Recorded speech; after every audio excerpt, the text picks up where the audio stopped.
Before we get too deep into today's episode, I just wanted to update you guys on what the schedule is for me moving forward at Chat Sports. I've made this announcement a few times, so if you've already seen it, just skip ahead a few times here. But I said like 2 weeks ago, that Friday, May 23rd would be my last day. I unknowingly lied when I said that.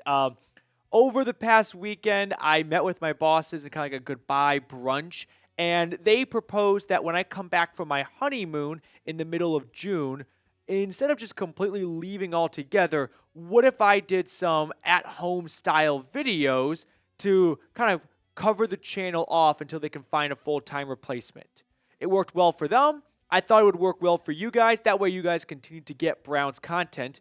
And I was happy to, kind of grind away for a little bit longer to make sure you guys get the latest on your favorite team. So Friday, May 23rd was my last day at Chat Sports in the office, in the studio. I'm filming this beforehand.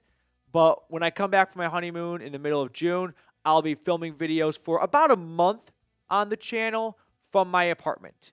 And then after that month is over and Chat Sports has a new full-time Browns Report host, I will officially sign off for one last time. So I'm kind of like half leaving. I'm leaving the Chat Sports HQ, the office, but when I come back, I'll do some at-home videos, like I said. So I'll do that for about a month or so. But now let's get into the actual meat and potatoes, as I like to say, for today's episode, which is ESPN came out with some predictions for the rookies in 2025, and I wanted to share the predictions they had for the Browns draft picks.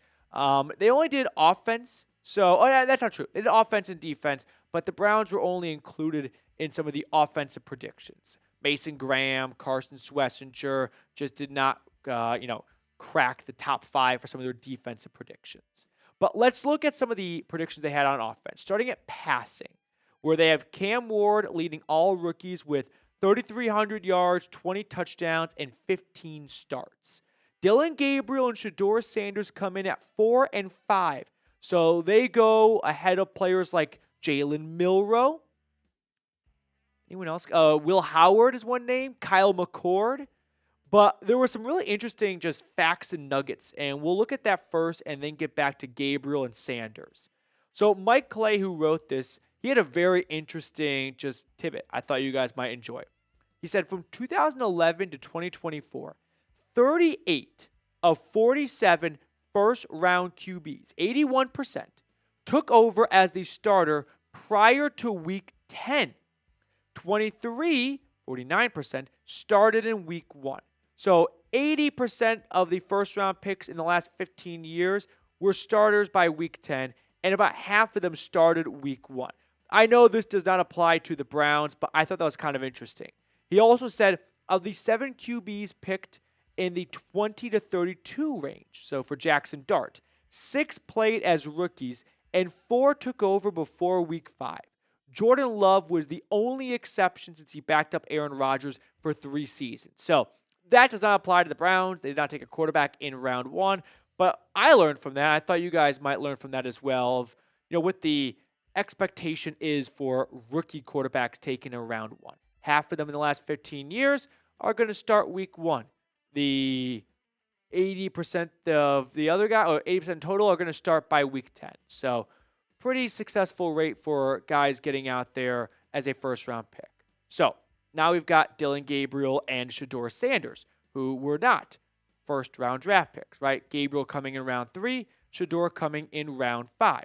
In Cleveland, Gabriel and Sanders will compete with Joe Flacco and Kenny Pickett for the Week 1 starting job. Both rookies figured to get some 2025 run because of the uncertainty surrounding Flacco and Pickett. So let's get back on track a little bit here and talk about the Browns rookie quarterbacks. And we can look back at the stat projections that ESPN had for the top 5 quarterbacks from this rookie class. Gabriel at number 4 with 1,200 yards, 5 touchdowns. I don't care about the stats too much. I mean, that's just, a shot in the dark. What I'm looking at here is the starts. They've got Gabriel getting 5 starts, Shedeur getting 4 starts. I initially thought that's not realistic. It doesn't seem likely that the Browns would rotate rookie quarterbacks. Like if an injury happens, sure, but I don't think they're predicting injuries. So initially I was like, I don't buy that. I don't buy, Flacco starting week 1. Maybe he gets 4 weeks. Then they bench him. They go to Gabriel for 5 weeks. Then they bench him. Then they go to Shedeur for 4 weeks. But then I realized we are talking about the Cleveland Browns here. And I don't think I have much to stand on to say it's preposterous to suggest 2 rookie quarterbacks would combine for 9 starts, nearly an even split. For most other teams, that would be very weird and strange.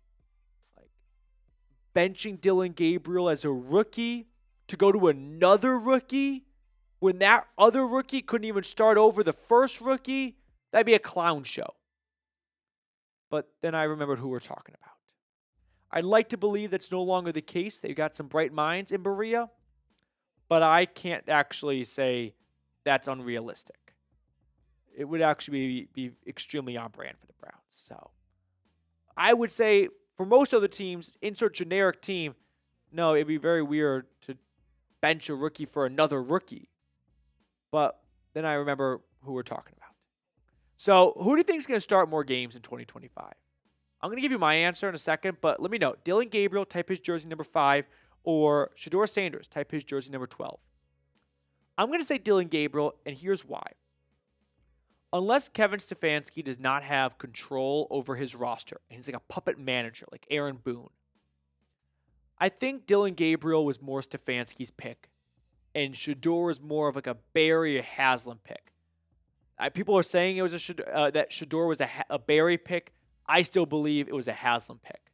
But I think Kevin Stefanski views Gabriel as a better quarterback overall and for his offense. And that's why he went 2 rounds before Sanders. And I think it would take a lot to pull the plug on Gabriel to just go with another rookie that you didn't like as much as you liked Gabriel when you put Gabriel in that starting job. So it's not what I would do. It's what I think Stefanski would do. And I think he'd pick Gabriel because he picked Gabriel in round 3. Now, the other rookie that was tossed out in this article was Quinshon Judkins. We talked about this in a video published on the channel last week. And you can see what Mike Clay predicted for Judkins. That did not change. 211 yards, 922 carries. But Clay did expand on this more, saying since 2011, only 13 of 74 running backs selected in rounds 2 through 3 have reached 800 rushing yards in year 1. 14 of them have reached 6 rushing touchdowns. My first thought was, very fun fact. Who are the 13, though? And so I did some digging so that you did not have to. And Kareem Hunt, who, by the way, lead in the NFL with 1,300 yards, is very embarrassing for the entire 2017 running back stable. Eddie Lacy, in 2013, I have him in descending order of total rushing yards. Jonathan Taylor, Jeremy Hill. This is also just some great kind of like trivia, which is, good for me if you know, you know. And also just fun, name a random running back. So the last 4 rookie running backs selected rounds 2 to 3 to rush for 800 or more yards. Le'Veon Bell, Miles Sanders, J.K. Dobbins, and I think most recently Devon Achane. So when you see 922 yards for Judkins, I think most fans' initial reaction to anything like that is whatever the number is, it's too low. Do you feel that way right now? Did you see that? And did a part of you go, fuck Mike Clay, should be 1,000 yards? 13 of, 70-something? Is not a very big chunk of the pie. Not bad company to be in. 900 yards, he'd be towards 13 to 74. 900 yards, he'd be in the top half of these rounds 2 to 3 rookies in the last 15 years. And it was better than my projection for him. Sorry, similar to my projection for him, which was 200 carries, so 11 fewer than Clay had, even 950 yards, and also 6 touchdowns. So no qualms on my end with these Quinshon Judkins projections. And if someone from the future tells me, hey, you nailed it, spot on, you should buy a lottery ticket, that's exactly what happened for Judkins this year, I'll be very encouraged for his future with the team and the Browns' overall ground game if I know, hey, a rookie ran for 950 yards, and he was also kind of splitting some carries with another rookie and Jerome Ford, hopefully Nick Chubb. All right, which rookie are you most excited for? Mason Graham, usually go with the first round pick, but you know, defensive tackles, they're not going to put a lot of butts in seats. So I'm leaning towards Judkins. I'll toss out Harold Fannin as well. I think he's going to be really good in a few years. Before we sign off, if you would love a Quinshon Judkins jersey, I'm looking at you, Ty Man the Buckeye, go to chatsports.com/CLE rookies. They've got other Browns rookie jerseys there as well. It's a great way to support the channel and get yourself a brand new Cleveland Browns jersey. All right, let's pick a card to wrap up today's episode. Reed, which card do you want to go with? Let's go with 3 of hearts. 3 of hearts? Just kidding. That's your pick. I won't do it. I won't do that to you. You change, though. I'll change 3 too. 3 of spades. 3 of spades? I was thinking Jack of clubs, but that's wrong. I'm going to go to King of clubs. No. Ace of diamonds. Ace of diamonds. All right. Thank you all so much for tuning in. I'll see everyone. I don't know. I'm kind of like juggling. I'm filming this during our live show on Wednesday. This won't go out, on Wednesday. This might be the last video. No, I won't make it the last video before my wedding and honeymoon. So I'll see you guys next time.